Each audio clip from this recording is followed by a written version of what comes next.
Hello, everyone. So today we have Mr. Daman Grewal with us, and I'm going to tell you a bit about him. So basically, he has been teaching entrepreneurship expertise to the people all over the world who are interested in making their career and doing their best in the trucking and logistics industry.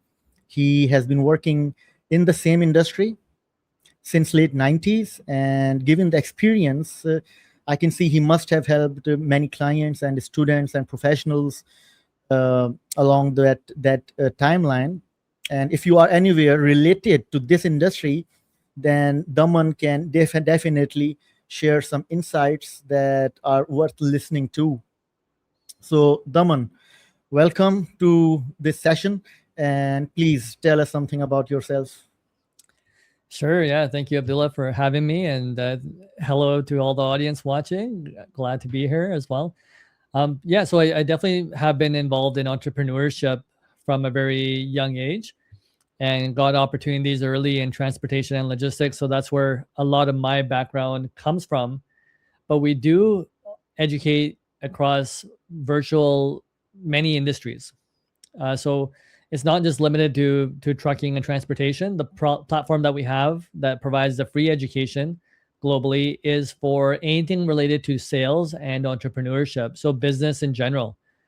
And I know places like Pakistan, again, it's very diverse when it comes to business owners. And I was looking up some of the stats earlier, and it says, anywhere from 5 million to 7 million small, medium sized businesses are in Pakistan, but they have a high failure rate. So failure rates are ranging from 70% to 90%. And that's quite high. And so those are the people that we want to help. We want to help those entrepreneurs that are working hard day to day. And we want to provide them with a basis that they can run their businesses from. But we also want to match them up with, all the viewers, the students realizing that there's opportunities in the country that you live in, but there's also opportunities around the world. And this is what we're really getting into nowadays, is these global opportunities. And that's hopefully what we could kind of discuss in this interview as well. And like I said, people from Pakistan have gone all over the world. Yeah. And so that's the thing, is like we're realizing that we're such a mixed community now everywhere. Canada for sure, right? US big time. So many people that come from different countries get successful here. We're countries that are built on immigrants. Yeah, thank you, Daman.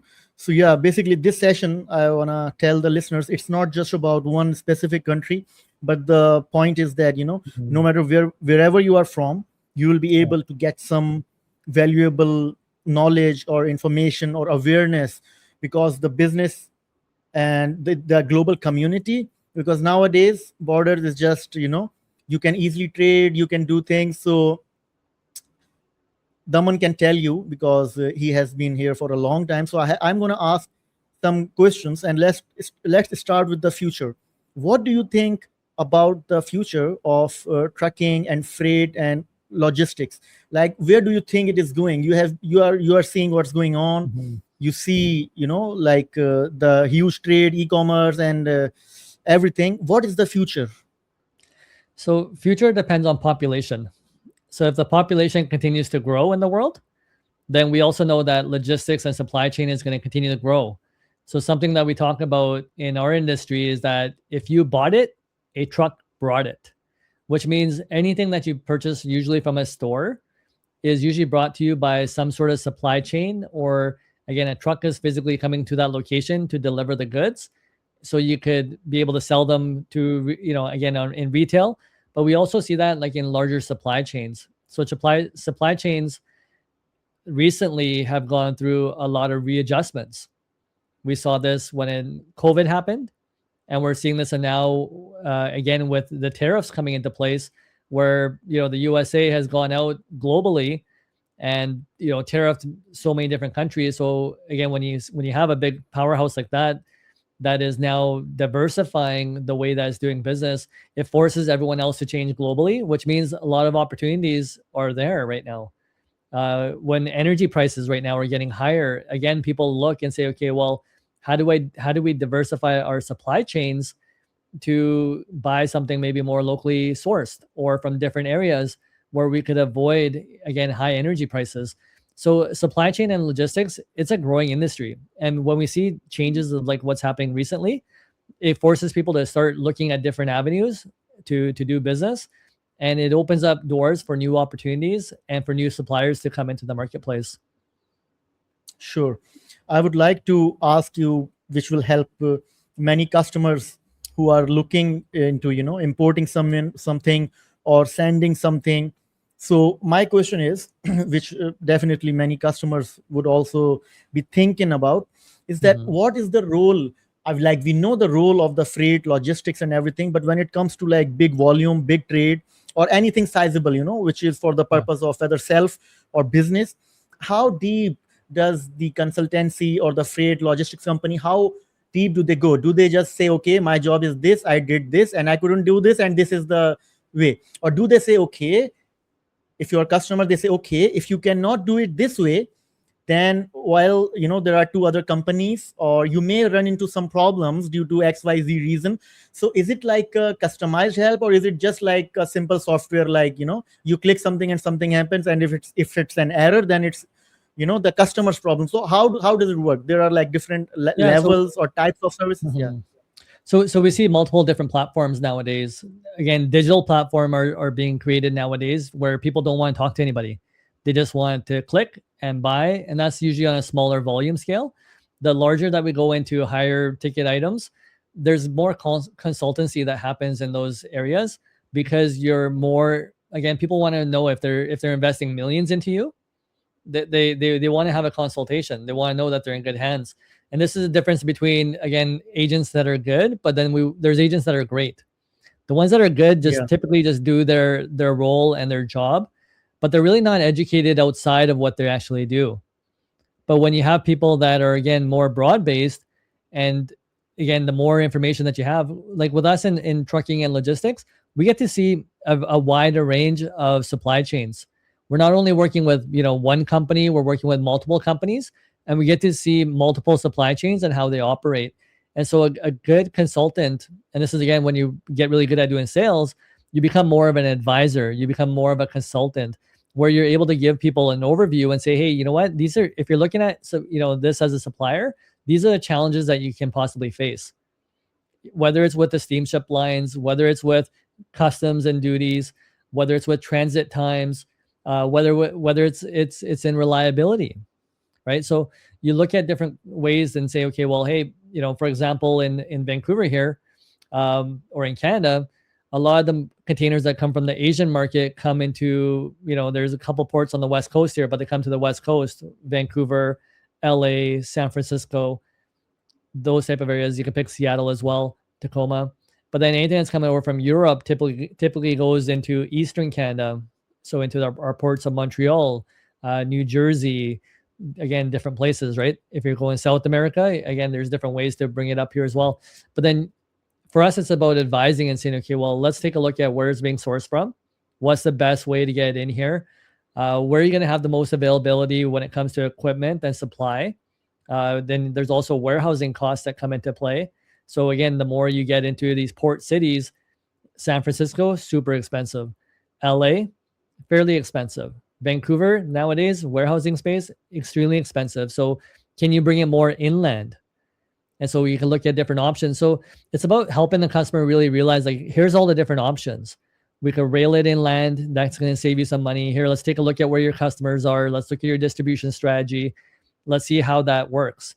And again, supply chains and logistics become a large component of the way that people operate. And so trying to minimize that and reduce their capabilities when it comes, or their costs when it comes to getting that product to the end user, is always key and something that we always have to take into consideration. Is it something where you do it yourself, or do you partner with a third party? Again, third party warehousing and logistics has become even bigger nowadays. Last mile delivery, final mile delivery, white glove service, a lot of these typical services where it's going directly to door for the consumer are really coming into play now. So you really want to see how is that customer going to feel about the transit time of when they purchase something and when it gets to them, because that Sure. timing becomes important too. Yeah. So basically, what you are saying is that it's an optimization of pricing and timing, and of course the SKUs and all these things. So it's not just as Mhm. simple as, even the user interface, user experience. It has made it simple, but this is a specialist job for consultants and people who know what they are doing, and then uh, then you help them. My question would be like, if there is a customer, they can, this is like a scenario, and you can tell me, if this scenario, Mhm. how would you help in that scenario? So if there's a customer, the customer says, hey, I have this weight or this units or volume or whatever the product is, Yeah. and then you will create this full strategy or the proposal, whatever you call it, and then you will send them, and then they will decide. is that Yeah, yeah, is that yeah, how it yeah, yeah, works? yeah. Pretty Yeah. basic, right? So pretty basic. When we deal with certain commodities, we know whether there's additional inspections involved. We know if there's issues with the receivers. So sometimes if you're working with a new grocery chain or something, or a new retailer, so then we know, okay, this is how we deliver to these retailers or these warehouses. Just knowing how they operate, whether they require different services, whether they require lumping services. So we're going to start advising them in that capacity to let them know, like, hey, you're telling us is just, for you, it might be simple. Hey, we're just looking to move product A from here to there. But then again, we want to look at everything along the way based on our experience to advise the customer to the best capacity that we can. Sure. One more question. So whenever someone asks you for a proposal or quotation, is there any price associated with it, or you just give it free of cost, or in some cases it is free, in some cases you charge a fee in order to give a proposal, or your services consultancy initial? Yeah. So when it comes to freight and transportation, yeah, there's no charge for proposals. That's usually for free. That's what our jobs are. So depending on, again, if you're looking to bring something in from overseas, well, who do you talk to? You talk to the customs broker. You could talk to the forwarding agent if it's about the international charges from one country to another. So again, there's different parts that we would tell you to contact for different components of that journey. Again, from us, we specialize in inland transportation, and there's no charge for giving you quotations. That's part of the job. Sure. Let's talk about AI and automation, and the years, especially last 5 years, like how AI has changed everything. Do you think it has impacted how you serve your clients, or how the industry operates, or and how it's going to change? hmm Yeah. So not only AI, you have the Amazon effect. So we also see again what those restricted timelines look like. Everybody wants it now. Everybody wants things yesterday. And so when we see, that quickness of, okay, how quickly somebody wants something and how someone can order it, 10 o'clock at night, 11 o'clock at night and have it, 4 a.m., 8 a.m., it definitely changes the mindset of how we're all operating. And again, when we have platforms like Amazon that exist that can provide that, yeah, it forces the entire industry to change and says, okay, well, how can we automate more of this system? How do we give people more visibility on their shipments? Where again, it used to be, it's picked up, now it's received at this terminal.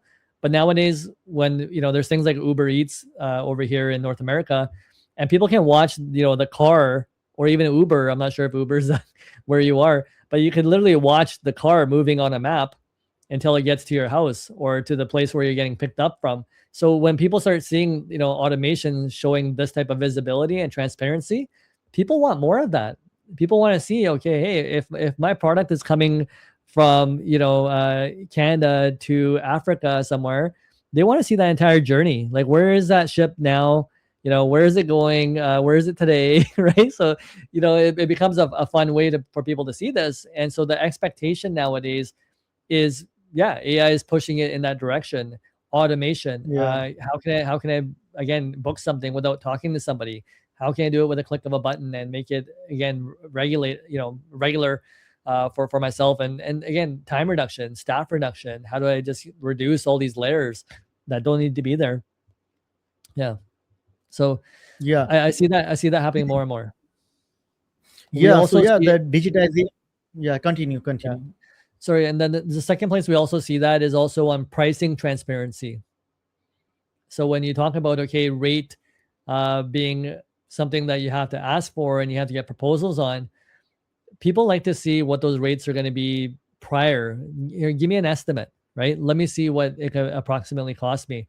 But the quicker that people can see those delivery rates, the more likely they're to book with you as well. So we see a lot of this happening now, where there's transportation management systems that are generating rates from multiple carriers at one time to be able to give optimal rates. So a lot of transparency is also happening in this industry, and I believe Uber Freight was trying to capitalize on that as well.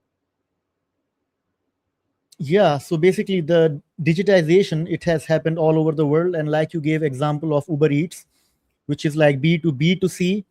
And now the B2B domain, of course, people are looking for the same Mhm. experience or easiness, Yeah. or the way they operate. They want user experience like that.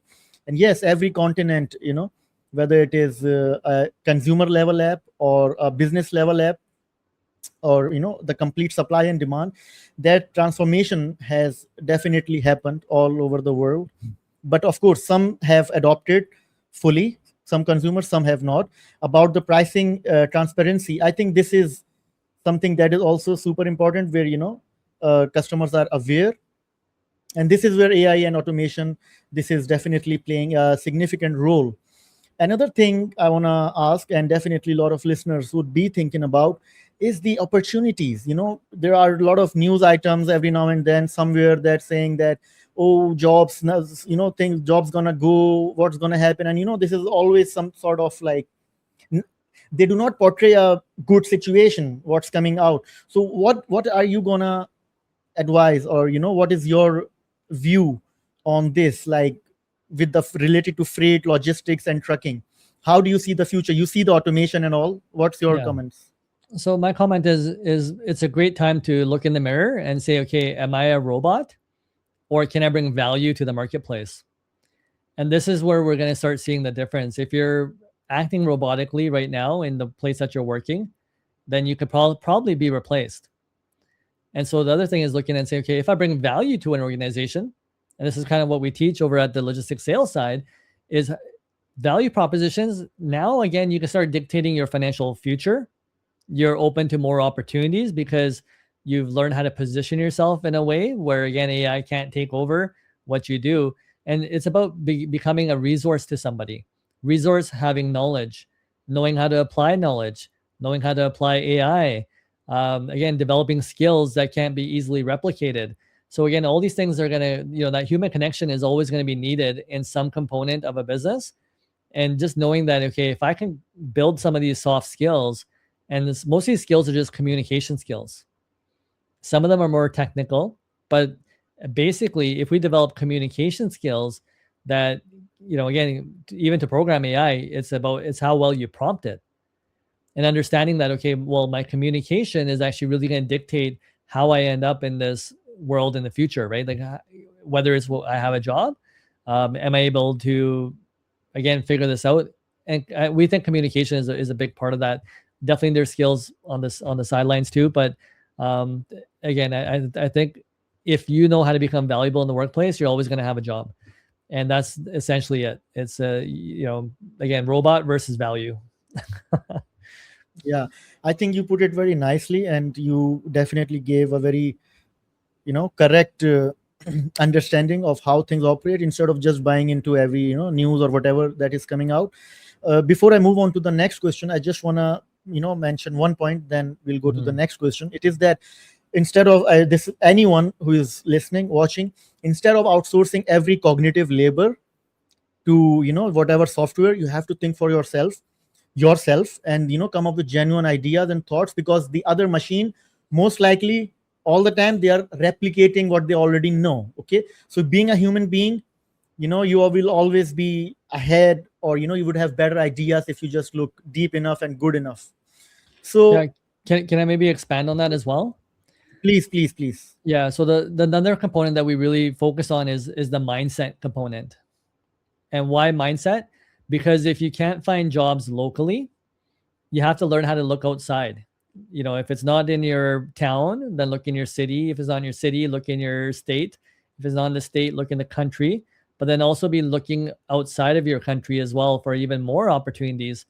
And so again, knowing that the whole globe is a marketplace, the whole globe is a place of employment, and so expanding your mindset is going to allow those opportunities to come in, right? So I know, when we got set up on this podcast, my assistant is sitting in Nigeria, and she's, you're communicating with her, but it's again global workplace, right? Our employees are going to come from all over the globe, and we even had, people in different parts of the world operating in North America, and we taught them how to have those relationships, how to have conversations, how to set up meetings with some of the largest retailers or corporations that were based in the US, that were based in Canada, and they were actually able to start doing business. So logistics is a global platform too. As long as we understand that, okay, it's the ability to communicate and to do it with value, where people are going to appreciate what we have to say and what we have to offer. And so again, that mindset component becomes important too. Another reason too is, the World Bank has come out with a statement that says in the next decade, we're going to have to produce 1.2 billion jobs to support the next generation of people growing up. And at current rates, the predictability for how many jobs are going to be created is only 420 million based on what has been currently happening, which is going to leave a shortfall of 800 million jobs. A lot of this for the younger generation.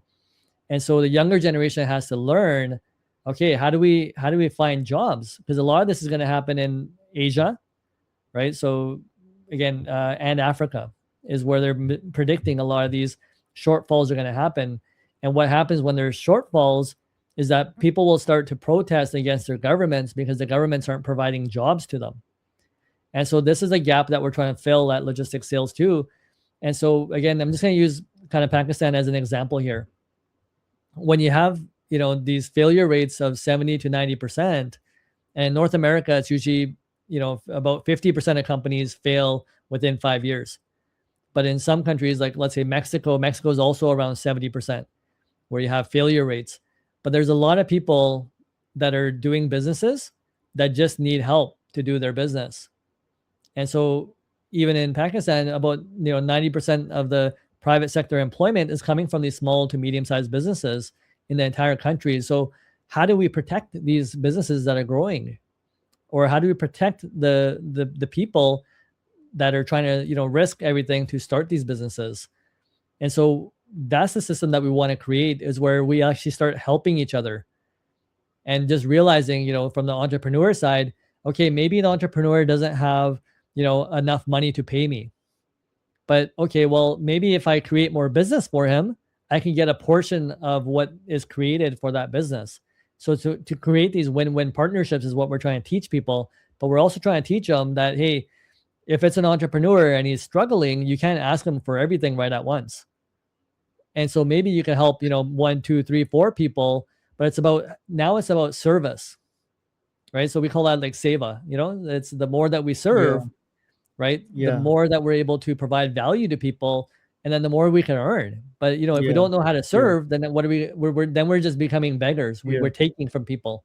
We're expecting that, but we're teaching people how to do it in a way that they can serve people, help each other, and then create these, win-win relationships where everyone succeeds together, and we can start saving small to medium-sized businesses and help them do well, right? Because it's usually, when we look at the wealth gap in the world too, right? The top 10% are, own 50%, more than 50% of the wealth in the world. And then, the bottom 50% has to share, the rest of it, right? So it's, there's a big gap between the rich and the poor, right? So we want to close that by helping small to medium-sized businesses succeed. Yeah. Thank you, for positive words. And world has become a global village. And there is also a thing about a national capital, but that is another thing. And what the points you have raised for every country globally, it definitely, you gave a positive mindset, a good thinking, a way to think properly. No matter how AI is going, no matter how the economic conditions are, the human beings collectively, they also find a way. Individually they are different, but of course they find a way. Okay, so a person, now it's another question. A person who is starting today, because I see you also have this training and sales training and all these educational programs, right? Mhm. So a person who is starting today and they want to do supply chain and trucking, what is your advice? Suppose there's a person and they just want to get into it, they do not have prior or previous any sort of experience, what would be your advice? Yeah, see where you can volunteer, right? That's the easiest way to get into something is just volunteer and see how you could help somebody. Have a conversation with, the nearest trucking company, the nearest logistics company, forwarding company that's near your area, or even anyone internationally, right? And say, okay, hey, how can I help? What skills do I have?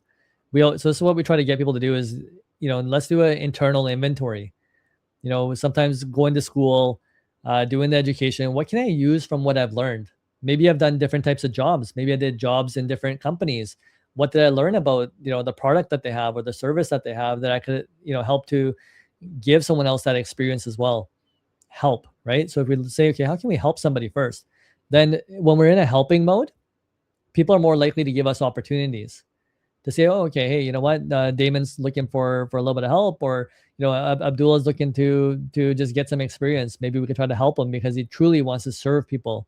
But if we know, okay, hey, he's only going to look out for himself, or he's going to come into my business to, steal customers, or he's not serious about learning, then people aren't really going to, want to help, right?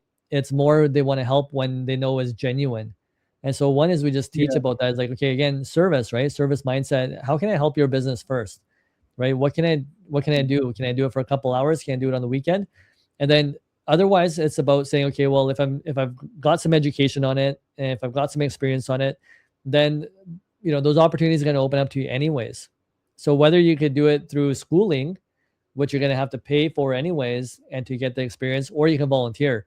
When which way you can get the schooling for free, right? And now you become more valuable because you actually have experience built onto that education. Again, that's how you become more valuable in the workplace, right? A lot of people, again, 70% of LinkedIn came out with a stat, and they said 70% of people nowadays in North America don't get jobs from just handing out a resume anymore. 70% of jobs are coming from personal relationships.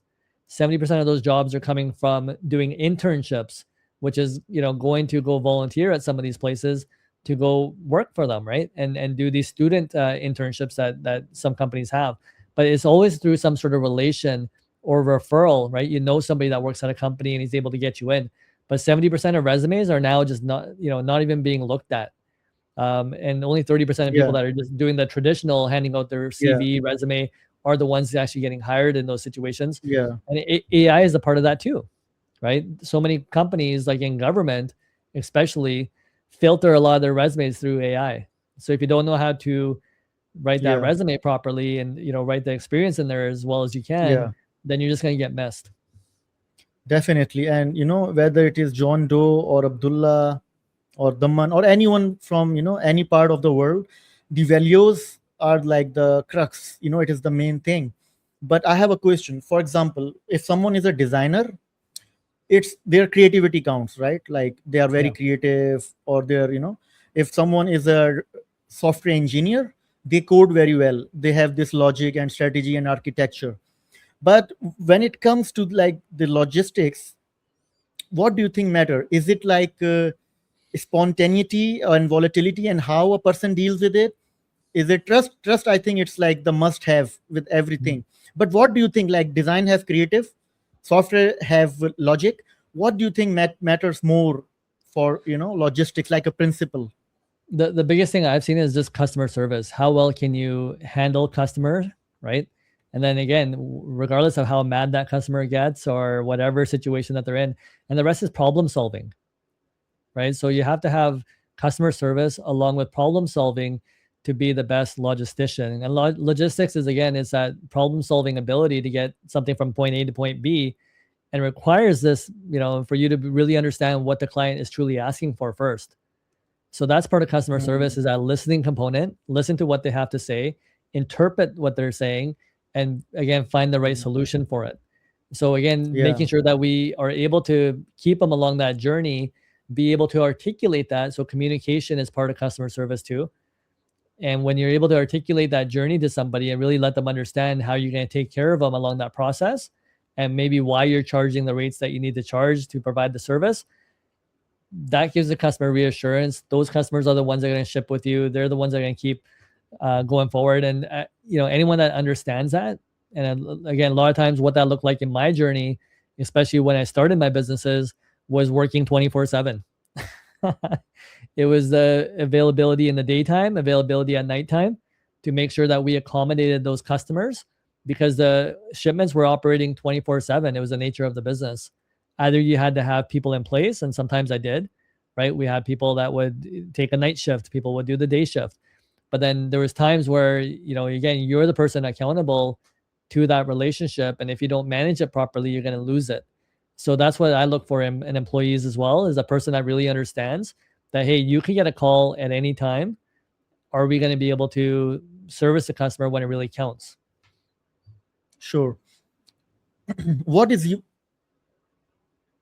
what is your way of operating? Do you think like one person doing multiple things, or is it like specialization, like one person is a specialist as one thing, the other is another?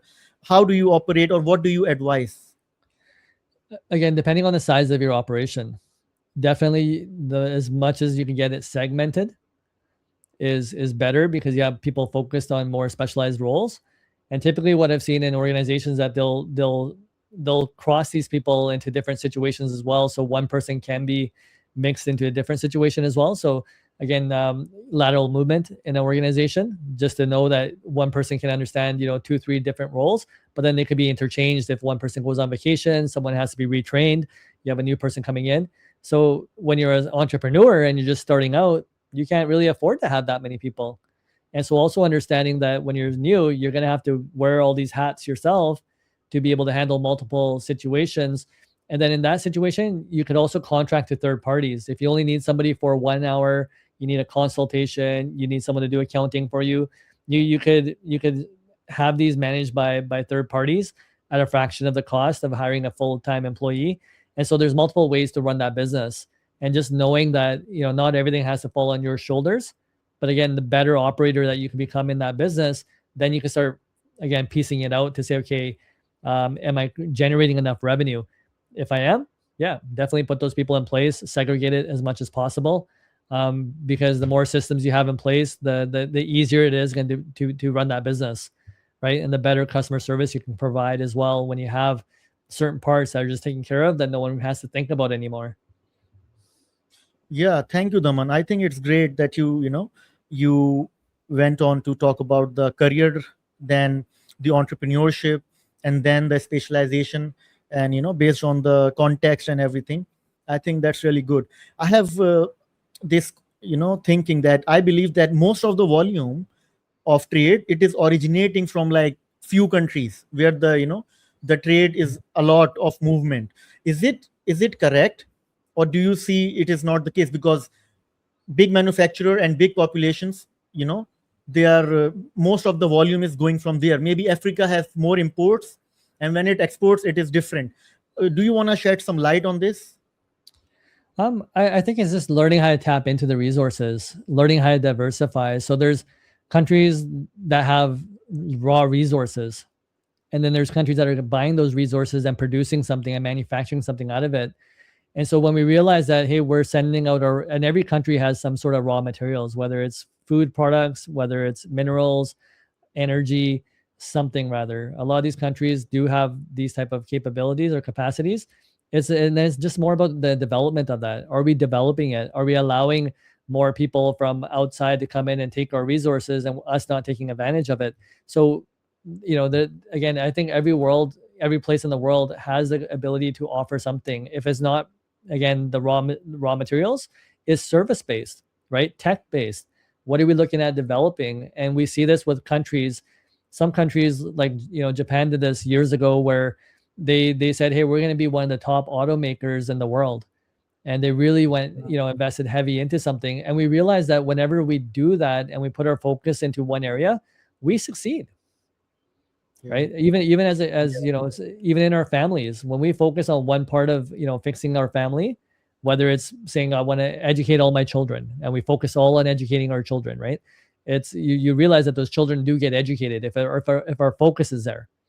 Or if it's like, okay, Yeah. we're gonna something simple, like where we say we're gonna invite, you know, our family over for dinner, you know, and everyone's going to have to Yeah. participate. Someone's going to have to clean the house. Yeah. Someone's going to have to make the food, right? We're going to have to make sure we have to provide that hospitality. But when we focus on something, it's always there, right? So that's the thing, is when it comes to business, when it comes to creating economies, if there's no focus and there's no leadership in trying to develop something and there's no understanding of it, then yeah, we're gonna be importing more than we export, right? We're gonna be in trade deficits.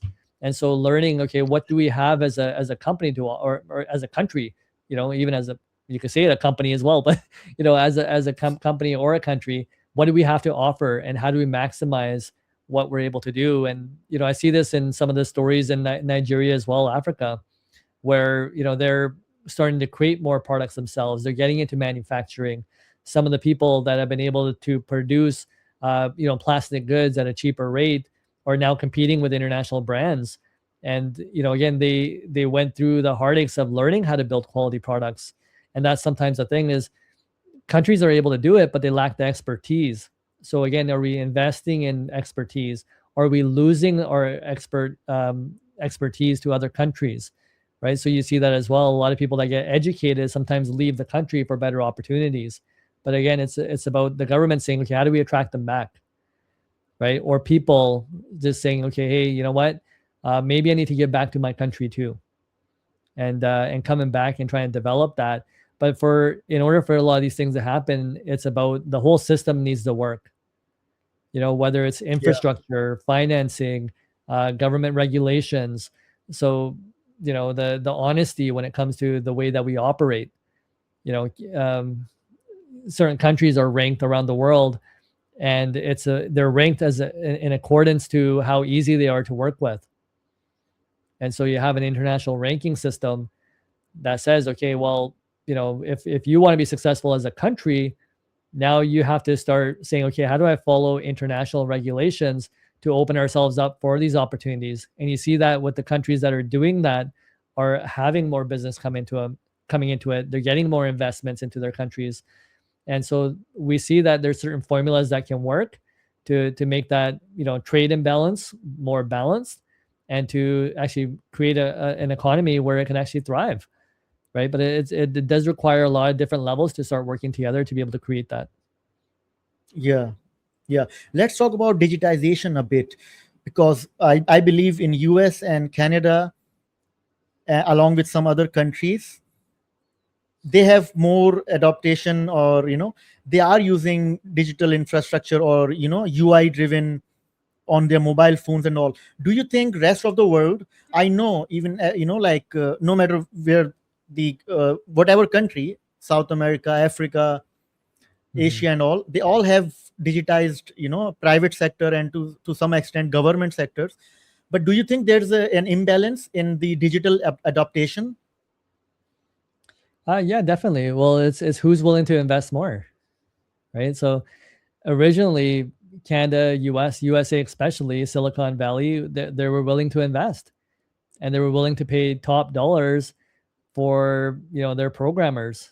When they came there, they took the top talent of the world and brought it into their country, and developed these digital products. So it's a race to say, okay, who's willing to put the most money in, who's willing to take the most risk, right? So a lot of these companies sometimes don't succeed. Sometimes out of every 10 startups that happen, 9 probably fail. And so it's saying, okay, who's able to adapt to taking that risk imbalance, and say, okay, well, hey, the people that are willing to invest into it are going to see the success. India right now is doing that as well. They're starting to invest back into their digital economy, because they're like, okay, we don't want to lose all our good people to the US. And so when they start, having investments into building their own, China does this really well too.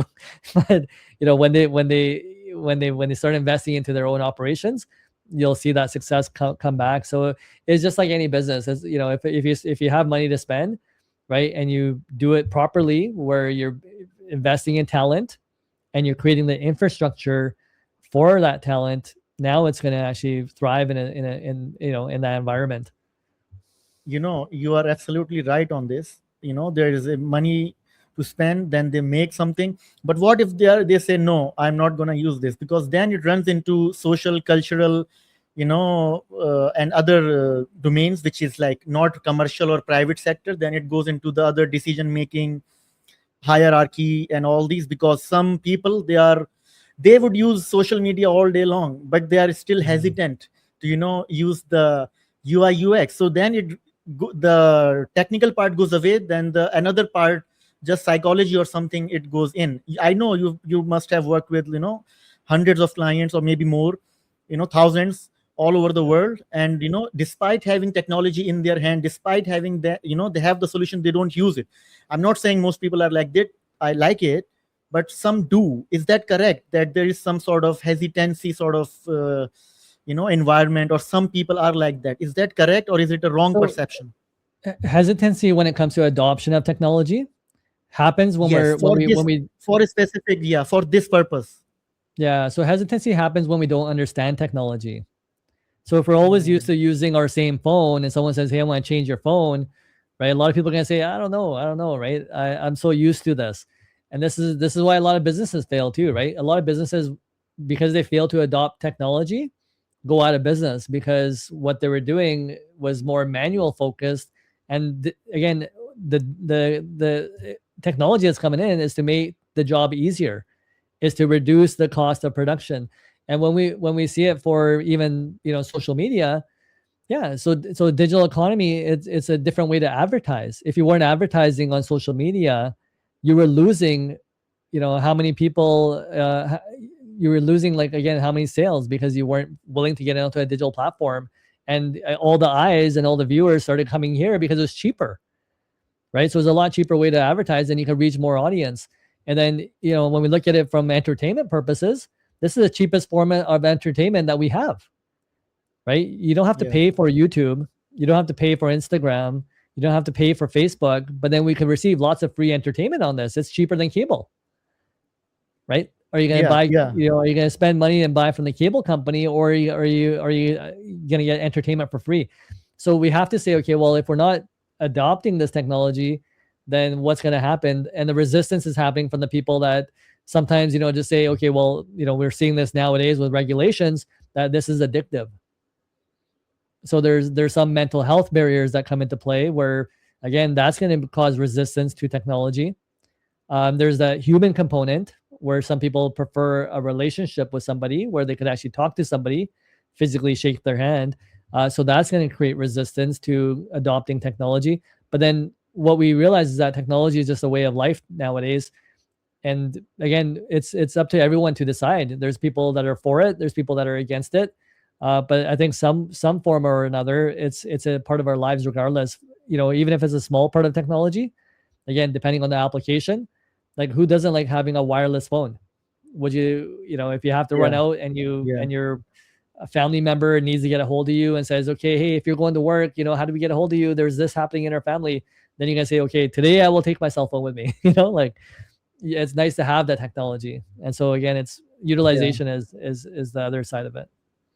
Yeah, about the, first of all, I think you really explained it really nicely and gave some anecdotes. I think that was good. I'll just say one thing, then we'll move on to the next. I will say that like, data is oil. We've been listening to this like last 20, 30 years. Data is oil, and we know what's happening with other oil. So maybe some people, that's why they are hesitant, because they don't want to give oil. Anyways, that was just one small remark. But that leads to another question, which is rather a difficult question.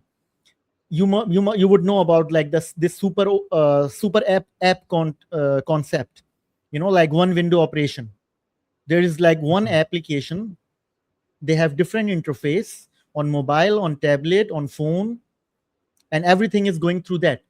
But is it not a difficult situation where like this, there's one super app, so this is one entity that is operating everything, Hmm. Yeah.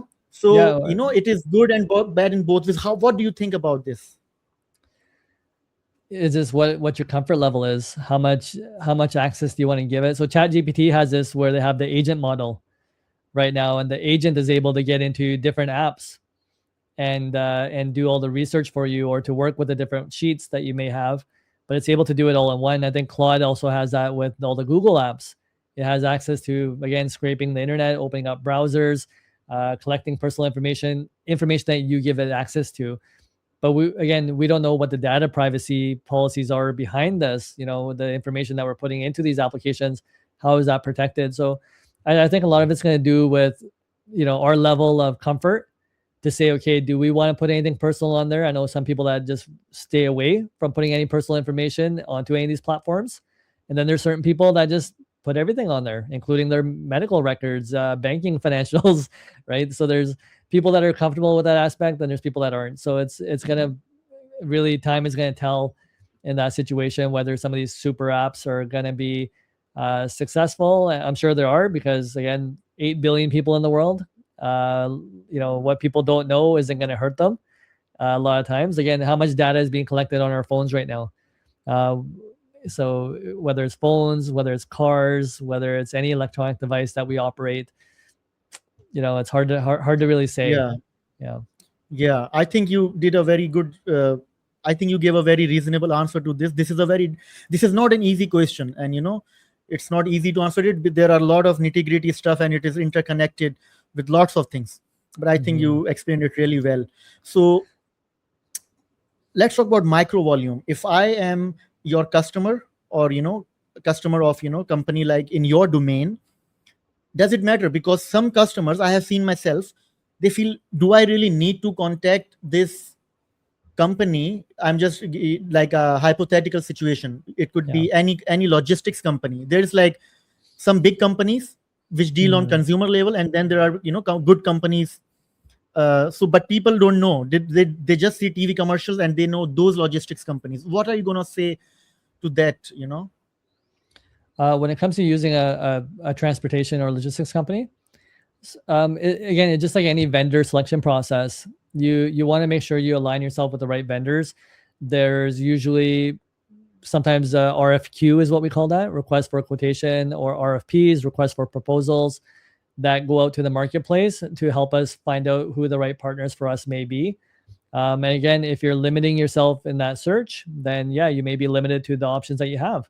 The people that are more open to searching for new partnerships and opportunities, they'll align themselves with maybe the latest technology. You might be missing out on something, but it works in both ways. We've had relationships with some of our clients for the last 20 plus years, and we're very thankful for those relationships, and we're glad that they're not looking out for other suppliers. But it also lets us know that we have to make sure that we continue that service level. And so if you're getting the service levels from whoever it is that you're working with, then why would you want to change? If they say if it's not broke, why fix it? And so there's those analogies as well. But again, it's we go through vendor selection all the time. We're developing a software right now as well, and we've had to go even halfway through our project and start changing our partners just based on the way that the project was going. If we realized that project wasn't going according to plan, and it could be that they showed us all the bells and whistles in early on and told us that they work with these companies and they have the best level of service, but sometimes it's not the truth, right? It could be, yeah, maybe they had that in the past, but again, there's certain expectation that we have as a consumer or as someone that's purchasing the product or the service.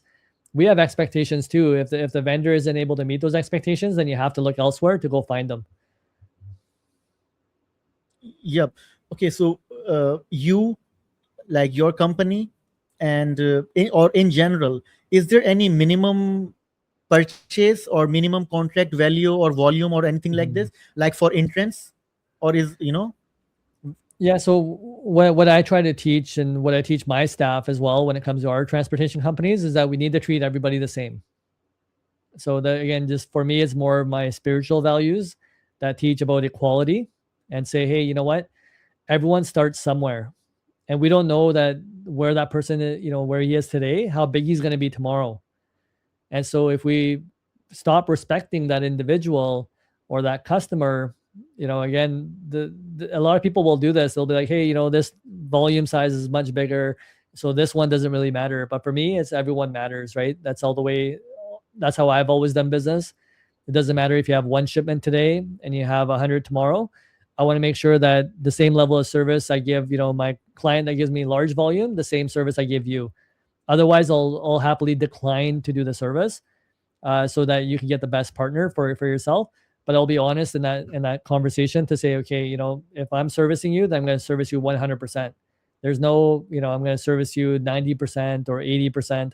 It's either you do it 100 or you don't do it at all, right? And I think everyone deserves that level of respect. Everyone deserves, that opportunity, and everyone deserves to be treated like a millionaire, right? Like, that's the thing is, even in retail, like, the good retailers will teach their employees, anybody that walks into that store, treat them like a millionaire, right? And when you feel good about working, going into a place, doesn't matter if you have, $5 in your pocket. It's about, that treatment that you receive is what's going to make you to come back to that location. So if you feel good, you're going to come back. You're going to be a repeat client.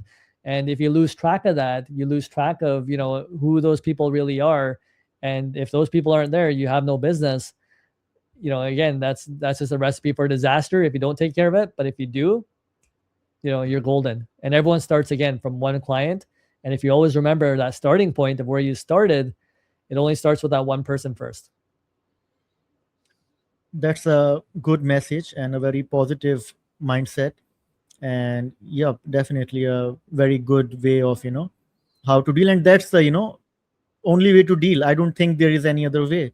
So thank you very much, for putting this positive mindset and, balancing things in a holistic way. Okay, one Thanks. more thing I want to know. When you are doing training, is it just online or is it offline? How does it work? Is it on site? How do you do that? So most of our training is just done online. And that's, again, it's a free platform that anyone can go to. We have about 110 episodes that we're releasing. So one episode comes out every week. And there's usually a worksheet that comes out with the episode as well. So you can have question answers. And you're pretty much developing your skill sets that way. You're learning about sales. You're learning about entrepreneurship. And again, it's a free course. We're hoping that if someone goes through the entire course and eventually does all these 110 episodes that we release, that you're able to put that together, and you even use that when you're going for an interview and showing somebody, hey, I've really looked in your business. This is, here's everything that I can bring to the table. But we're really teaching people how to create that value for themselves and expand their mindset. So when they get into these type of opportunities, regardless, if it's a job, if it's their own entrepreneurship, that they have a bigger way to think to grow the capacity of that company and really create these win-win opportunities. So yeah, it's right now it's on YouTube. We release the weekly episodes. You can go to the website as well and subscribe. You'll be able to get the episodes there as well. Yeah, just encourage everyone to kind of take a look. It's free education. We're hoping that if you're a facilitator or an educator or you know anybody in that field, that we hope that somebody will take the stuff that we're providing right now and be able to incorporate it into the school systems. So we really believe that if we start teaching people when they're younger about these type of opportunities and a different way to think when it comes to these type of opportunities, we'll create global agents, people that are able to go have a bigger level of thinking to be able to, again, one, find employment, eliminate any blocks that they may be thinking about, and then learning that financial freedom is actually in their own hands. It's not in anybody else's hands. And that's the thing that we're sometimes taught is, our teachers are the ones that give us the grades. Our parents tell us what we can do and can't do. We're waiting for our supervisor or manager to give us that raise or that bonus. But then what we try to teach you is say, well, hold on, this is all in your control. And so, if you understand that, do it with the right mindset, again, service mindset, where we're giving. But when we realize that, again, if we realize we have choices in life, then we can make those decisions. We're the only person that's accountable. Again, we could move from job to job, right? We can create our own opportunities by looking outside the box right? And again, that's the way I think if we start thinking in that capacity, then we're not going to feel stuck in life, and we're going to have a lot happier people in life, and just know that we all have opportunities, and there's more abundance than us thinking that we're stuck in somewhere that we can't, build these opportunities. And that's something that I learned growing up as well. I grew up extremely poor, even in Canada, single parent household, right? So my mom was taking care of three of us boys, and we didn't have much growing up. And so again, I went to a lot of employers, and I always thought, my employers sometimes promised me things that didn't happen. And then I had so many bad experiences. That's what led me to open up my own business. I never wanted to open up a business. I never thought I could open up a business. And but I had so many bad experiences. That was the only choice left, to work honestly and to work the way that I wanted to work. And that's why we kind of provide, what we're doing at Logistics Sales is that mentorship, teaching people how to do that themselves. So hopefully they can avoid some of the heartaches that some people face in life. Best of luck, Daman. I think you are doing great, and I hope you do even better. And spread this message of positive mindset and all Mhm. these things. I definitely, over the years I saw your profile.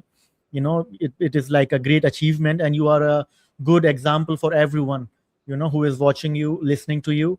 So okay, I'm going to ask this last question, and then we will go towards the closing. So Sure. correct me on this or expand on this. If whether it's if someone is an entrepreneur, or someone is an importer, or someone is a student, all these people can come to you or Yeah. logisticsales.com, and in some way or form you will be able to assist them or help them or give your products and services. Is that correct? For sure. Yeah. So again, all the information is free online. If you have questions and you're doing the worksheets, then I would say, yeah, definitely you could, send us your messaging, send us any places where you feel like you're stuck. And again, we could offer free one-on-one consultation for you for free as well. But we just want to make sure that you're doing the work first, right? So again, very mindful of our timing. We were doing this privately for a while, but then again, there was too many people that were trying to contact us, and so we moved it to an online platform to teach it for free. So again, That's good. so I'm very mindful of the timing, but the people that are working hard, putting in the work, we definitely want to help them, and we do have time to be able to create 20-minute slots where if we know you're putting in the work and we know you're genuinely stuck, hopefully we could share your story with everybody else as well, because usually when one person has a question, a lot of other people have the same question. So we just say, Yeah, okay, as long yeah. as we can use that as an example to share with other people, then yeah, definitely we'll try to help you, and we'll try to help everybody else that's in the same situation that you may be in. Allow me to simplify this a bit. So basically, you have this commercial or transactional, then you have collaborative or partnership, these two. Then number three, you have like non-commercial or just as a good Samaritan, whatever it is called. Then these are all three levels, right? Wherever someone is like an established entrepreneur or someone wanna get a job or whatever, you Mhm. have this funnel and you put them in the wherever they are good at or wherever they should go. You advise them whether it is transactional or non-transactional. Is that the right way I defined it?